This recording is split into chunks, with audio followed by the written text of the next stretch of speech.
estendemos as boas-vindas a todos, queridos irmãos, amigos, visitantes, e que todos se sintam bem nesta casa de oração.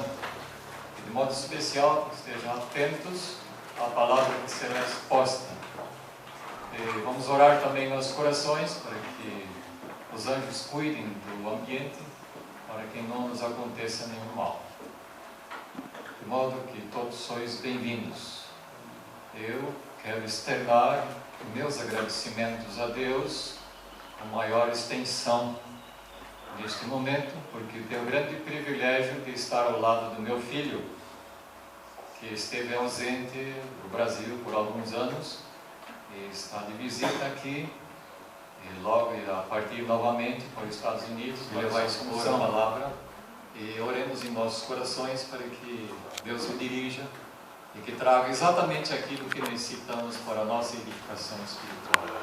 O tema da mensagem é evidências matemáticas do plano da redenção. Quem de vocês, ou por acaso existe alguém de vocês aqui que não gosta de matemática? Vários não gostam de matemática, mas eu digo a vocês, vocês não podem correr da matemática. Por quê? Tudo que está relacionado com o ser humano se resume em números. Se alguém lhe pergunta a sua idade, o que você responde? Números. Se você vai comprar uma roupa, o que você diz ao vendedor? Quanto custa? Te dá o número do tamanho da sua veste. Se você vai comprar um sapato, ou qualquer outra coisa, tudo está relacionado com números. Mas se você esquecer isso e quiser comida, o que está envolvido em comida? Números. Vai fazer um bolo, você precisa de um determinado número de farinha, um determinado número de água, um determinado número de outro elemento. Ou seja, tudo se resume em números. E por que o plano da redenção também não seria em números? O que é o plano da redenção? Não, Paulo, o que é o plano da redenção? É a salvação do homem. Ou seja, o plano da redenção é a história da humanidade. A humanidade está passando de um lugar para outro. Nós estudamos na lição de hoje que está sendo preparado um novo céu e uma nova terra. E nós estamos num velho mundo cheio de problemas, cheio de dificuldades. E tudo isso, essa história toda, ela é resumida em números. Então na Bíblia nós temos muitos números.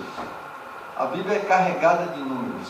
E os números têm o seu significado. Cada número tem um significado. O número 1, ele significa que é um número único. É um número que determina a origem de cada coisa. As primeiras letras da Bíblia, que diz? Gênesis 1, verso 1. No princípio, no começo. Como é que você consegue contar até 10? Começando do número 1. Então 1 é o princípio de todas as coisas. O número 2 já é um número um pouco complicado, porque é um número de divisão. O número 1 é inteiro. Se você quiser alguma coisa para duas pessoas, você vai ter que dividir. Achei interessante a aplicação do número 2, porque diz que um casal, dois estando juntos, um ajuda ao outro. Mas existe um casamento apenas com duas pessoas? Sim ou não? O irmão disse que não tem. Existe. Com quantas pessoas é um casamento segundo a palavra de Deus? Tem que ser 3. Eu encontrei aqui que é com 3. 3. Quem são as pessoas? O marido, a esposa e Cristo. E Cristo. Se for só o marido e a esposa sem Cristo, o que acontece? divisão. Né? O tempo passa, ou pouco tempo ou mais tempo, mas é uma divisão. Então, sem Cristo, nós não somos nada. O número 3 é um número especial dentro da Bíblia. É um número que traz uma união. É chamado de divina perfeição. Depois eu vou falar um pouco de cada número.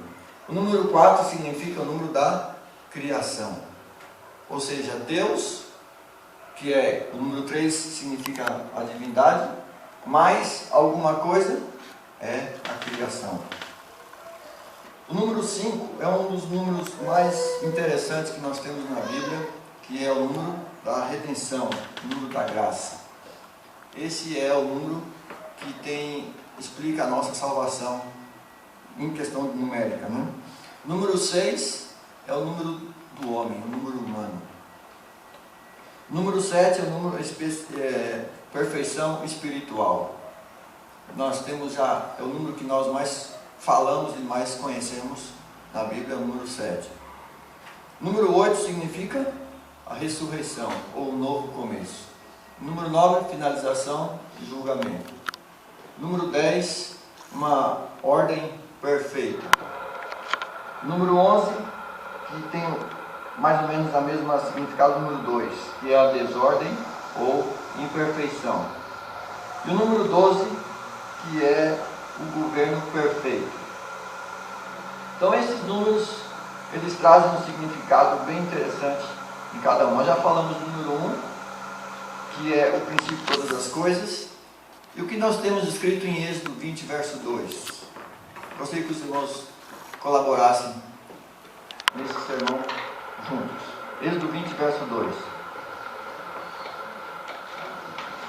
Eu sou o Senhor teu Deus, que te tirei da terra do Egito, da casa da servidão. Continue. Não terás outros deuses diante de mim. Então, qual foi a ordem que Deus deu dentro desse contexto aqui? Não terás outro Deus diante de mim. Então ele é um Deus único. Ele não aceita um outro Deus. E na lição de hoje nós estudamos um verso de Atos 4, verso 12.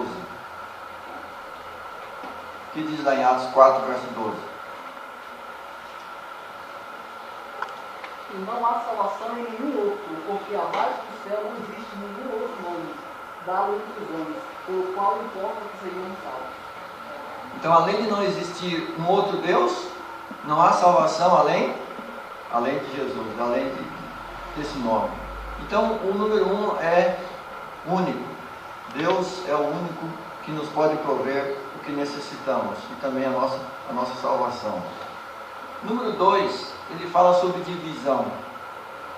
O que os irmãos lembram falando em divisão, dentro do número 2? Lá no princípio da Bíblia, no primeiro capítulo, nós já temos a palavra divisão já bem clara. Bem e o mal. Separou terra e água. Separou água de águas, né? A água das nuvens e a água da terra. Separou também a luz e as trevas. A Bíblia é separada em duas seções, o Velho Testamento e o Novo Testamento. Também tem a experiência de alguns homens que foram separados. Eles não conviveram juntos. Caim e Abel, Abraão e Ló, Isaac, Ismael e Jacó e Esaú. São exemplos que nós temos práticos de que os dois não andavam ou não puderam andar juntos. Por que esses homens não andaram juntos? Porque um seguia uma coisa, o outro seguia outra. E disse: não pode andar dois juntos se não estiverem de acordo. Então o número 2 tem esse significado de separação. Ele pode unir, mas precisa de um terceiro elemento para completar esta união. O número que eu achei mais interessante é o número 3. Na física, existe uma forma de você determinar se alguma coisa é um objeto ou não. Alguém recorda o que a física diz a respeito de um objeto? Para você determinar que algo é um objeto. Por exemplo, esse microfone aqui é um objeto. Hoje se usa muito a palavra 3D, né? A terceira dimensão. Mas o que é uma imagem com 3 dimensões? É ter a altura, ter a largura e a profundidade. Aí você determina um objeto. Qualquer coisa, um banco ou qualquer outro objeto, uma caixa de som. Ela tem esses 3 elementos. Ela tem a altura, tem a largura e a profundidade. Isso determina um objeto. O 3 ao quadrado significa algo sólido, real, substancial e completo. Então, a palavra de Deus também fala sobre a largura, altura e profundidade do amor de Deus. No tempo, é separado em passado, presente e futuro. Os reinos deste mundo, os reinos animal, vegetal e mineral. São 3 divisões diferentes. E também falando de 3, existem os atributos divinos. Quais são os atributos divinos? A onisciência, onipresença e a onipotência. As três características divinas. Na bênção sacerdotal, em Números 6, verso 24, se nós não prestarmos atenção, nós podemos ler de uma forma bem superficial, mas vamos ler prestando atenção à quantidade de palavras aqui expressas.